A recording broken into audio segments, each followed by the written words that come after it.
Muraho neza. YouTube channel ni Rwanda Real Estate, muri kumwe na Turatimana Iti.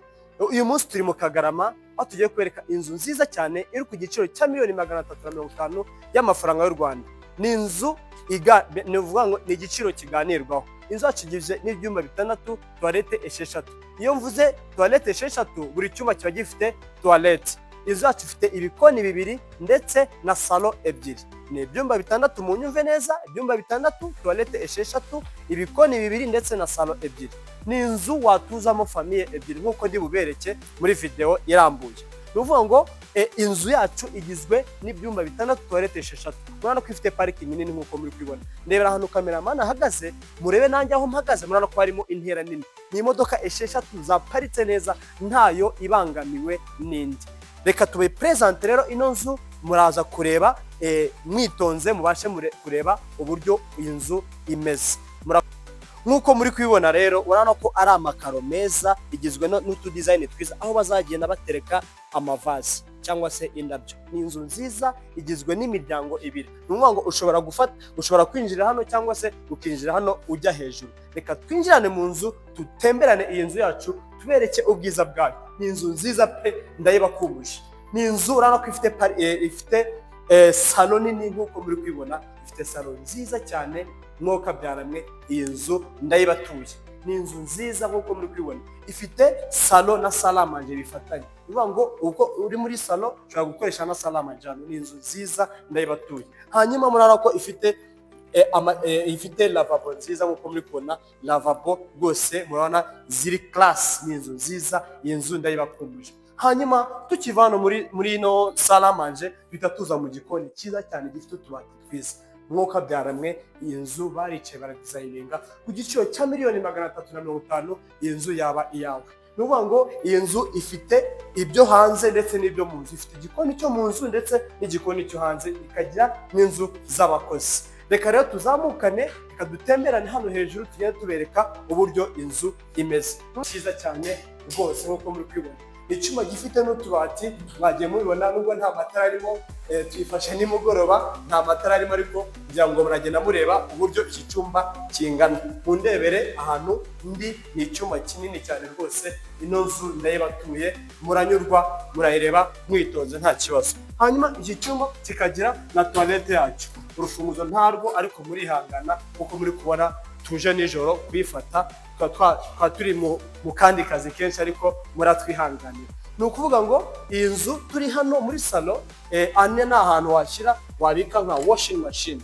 Ni wa muryango wabikamo, washyiramo imashini yo kumesa. Hanyuma tukiri hano muri salon, uhita ureba hano uburyo uyu muryango uzamuka. Ni wa muryango ushatse ubloka hano, ushatse urablokora ugatuzamuka hejuru uko muri kugira mubibona. Ariko reka tubanze duhere hasi hanyuma hejuru. Nivuga ngo ukiri hano uyu muryango ushobora guhita uza ukablokora hano cyangwa se ukabloka hano ukinjira hano. Ni nababwiye ko ari inzu ya famille 2. Aha, twatemberanye rero gake gake tugende tubereka uburyo bimeze.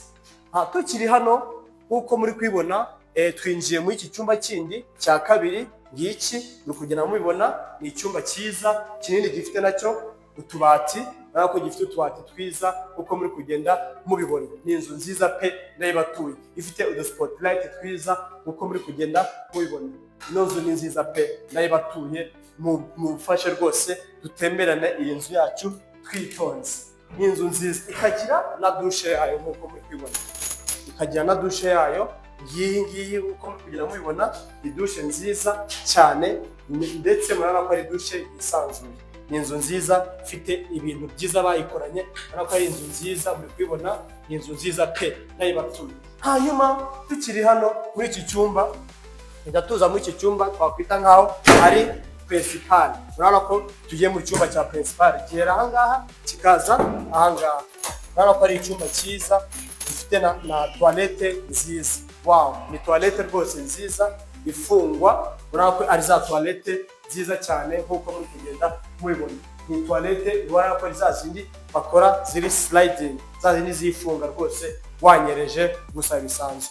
Aha, tukiri hano duhita tuza muri iki cyumba cyacu kiri principal, kikagira na balcony yacu uko muri kugenda mubibona. Ni inzu nziza, ino nzu ndayibatuye. kuri giciro cya miliyoni 350 iyi nzu yaba iyawe. Noneho mureke tuzamukane no hejuru, ni ukuvuga ngo ibyo ibiri hasi nibyo biri no hejuru. Ni ukuvuga ngo hasi hari ibyumba bitatu, hejuru hakaba ibyumba bitatu nk'uko muri kugenda mubibona turi kubibereka. Hanyuma iki cyumba cya principal kikagira n'akabaliko kayo nk'uko muri kugenda mubibona, akabaliko ushobora kwisohokera hanze uramutse ushatse kwisohokera hanze utarinze uca muri salo. Kagira amatara meza nk'uko muri kugenda mubibona. Ni inzu baricaye baradizayininga. Mureke noneho tubanze tugende turebe hejuru uburyo bimeze. Murakoze, reka tuzamukane hejuru. Nk'uko twababwiye rero, ibyo hasi bimeze nk'ibyo hejuru. Uvuga ngo hejuru naho hari ibyumba bitatu. Uvuga ngo hejuru naho hari ibyumba bitatu, toilette eshatu. Murabona ko n'undi ari nka bya bindi twaberekaga. Murabona ko noneho icyiza cyo hejuru hano hafite view nziza nk'uko muri kubona, view ya Kanombe ndetse na view yo kuri stade nk'uko muri kugenda mubibona. Inzu nziza pe, ndayibatuye ku giciro cya miliyoni 350 iyi nzu yaba iyawe. Udukurikire rero kuri Rwanda Real Estate, hanyuma mubashe kureba uburyo ibi bintu bimeze. Ni ukuvuga ngo iyi nzu ifite n'igikoni cyo hejuru nk'uko twabibabwiye. Ni inzu igizwe n'ibyumba 6, toilette 6 ndetse naho washyira imashini yo kumesa ndetse n'amazu yo hanze. Mu gihe ukurikire rero kuri Rwanda Real Estate mubashe kureba ubwiza bw'amazu tubafitiye. Ni ukuvuga ngo udakunze iyi nzu, hanyuma twabereka n'izindi nzu tuba tubafitiye. Murakoze cyane, murakarama.